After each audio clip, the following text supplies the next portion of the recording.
Hey, Dan Passarelli here.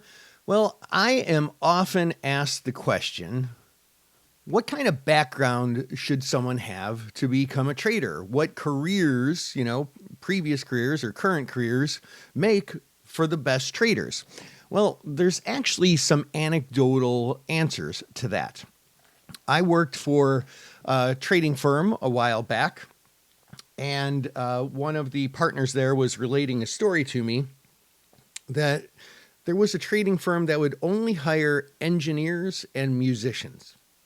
Now, when I first heard that, I thought, I can see engineers, very detailed. They use the math to get to the answer.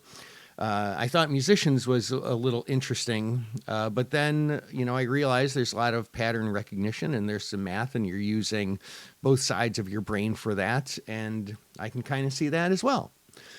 There's also I guess we'll say, stereotype that pilots tend to make very good traders also.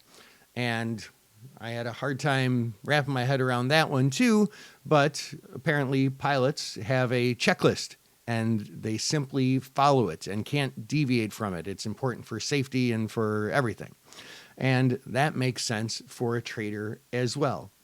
Basically, what we want to do as a trader is we want to have discipline, we want to have a plan and stick to that plan, and we want to just use math and use pattern recognition to get to answers, and that is how you end up becoming a great trader.